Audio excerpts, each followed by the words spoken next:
Oi oi people, how's it doing? Welcome to another Bogan breakdown ahead of the Arsenal-Leicester game later on this evening. Kick off tonight at 10:30 Australian time, guys. Should be a very fun game. I like a game at 10:30. It's a nice easy one.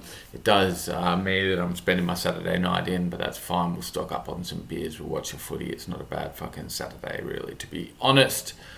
Guys, so our opponents are Leicester for this upcoming match, and look, Leicester have been in a good run of form. If we have a look at their fixtures just here, their results. Sorry, they've beaten Brentford last week. Beat Brentford when Brentford were at home, so Brentford away. They smashed United at home, so that's 4-2. They drew with Palace, drew with Burnley. Both of those games were 2-2, and then back in September they lost to Brighton.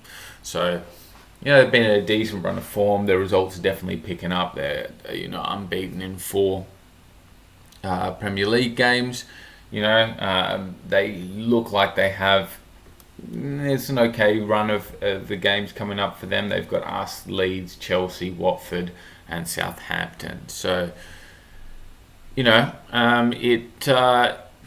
could be a difficult game, guys. A lot, I think, has been put on this game by a lot of Arsenal fans. I'm seeing a lot of chat online like this is a massive game for Arsenal. We really see where we're at, and this game determines our level.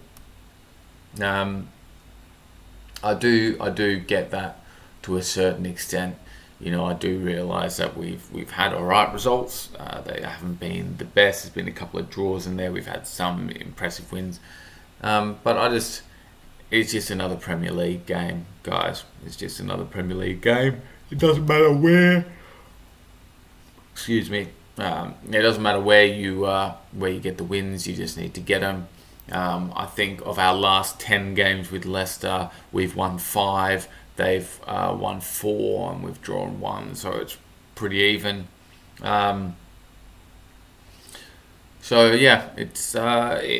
It could go either way, guys. It is one that could go either way. I don't think it's one that really shows us our level or whatever a lot of our commentators want to say. What I do think it will show, though, is what Arteta wants to do with this team for the next few matches. So we, as everyone knows, so here's the thing, right? A lot of people have been saying we've been playing a 4-4-2, and that's how we beat Brighton. I can't remember the commentator who said it, but they said the best way to determine a formation is to look at how a team defends. Well, we definitely defend in a 4-4-2, and the reason for looking at the way a team defends is because that's when the shape is most in shape, and we've been defending in a 4-4-2 all season. It's just been Odegaard and Aubameyang in the 2, and then obviously we've had Smith Rowe and Saka on the wings, and then the pivot in the middle of the pitch, and we press in a 2 as well, 4-4-2. So, if that is how you determine a formation, then we've been playing in a 4-4-2 the entire season. If you determine the formation based on, putting the players in their right positions on the pitch that they play, then we've been playing some sort of a 4-2-3-1. But I think what most people mean when they say that we've just changed to this 4-4-2 is that instead of Odegaard, we have Laka on the pitch. So we have the 2 strikers. I think, guys, previously we have had problems when we have played Laka and Aubameyang together because Aubameyang has shifted out left.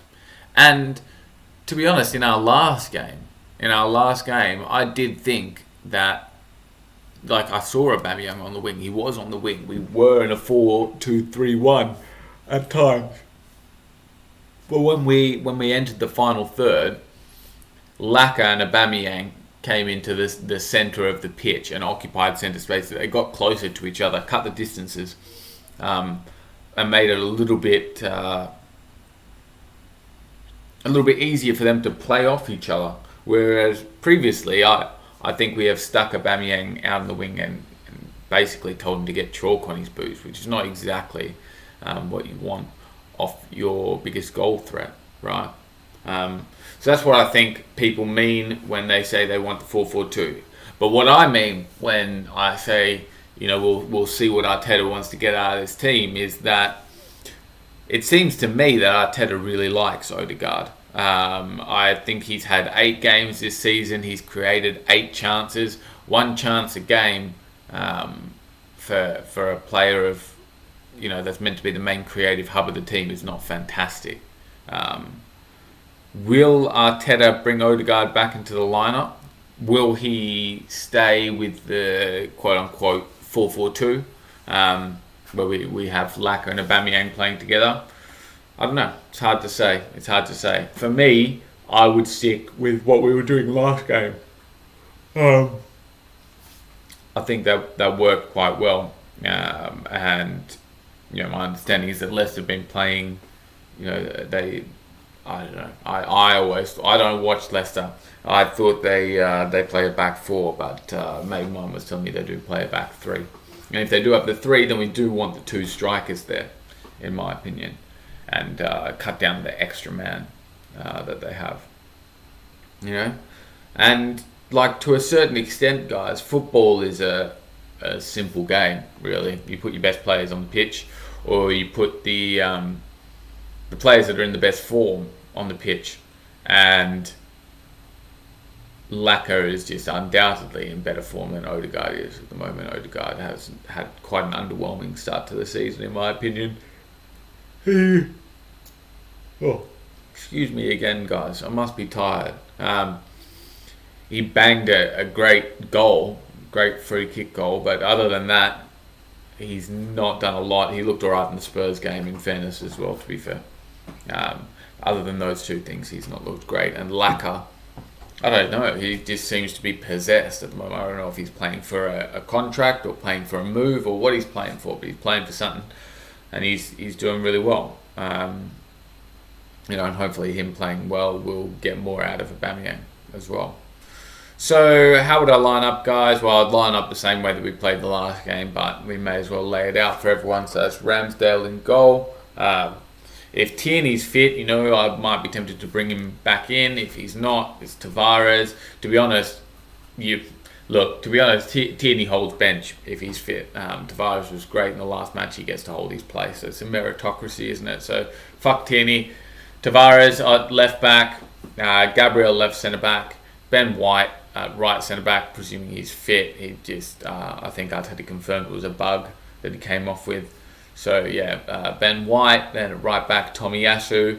I want to see Lokonga and Partey in the centre of the pitch. Saka and Smith Rowe wide, and Laka and Aubameyang.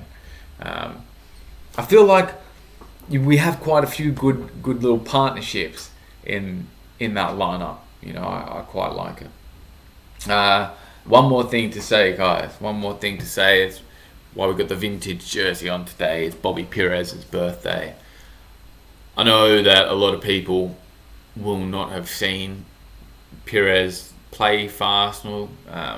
You're too young or whatever, but what a fucking maestro that man was, and what a fucking rocket he had on him as well. He was phenomenal player. So happy birthday, Robert Pires.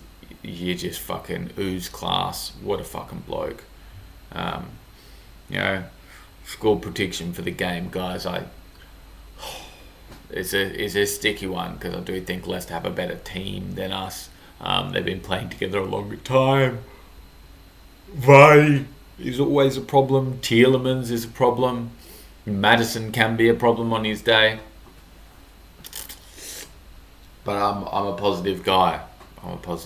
So let's go with 2-1 to the Arsenal. fuck it, make it 3-1 to the Arsenal. Hopefully we fuck these Foxes up, but we'll see how we go. Hopefully I can get this out before 10:30 p.m. tonight, guys. The internet in this apartment sucks, but it is what it is. All right, latest.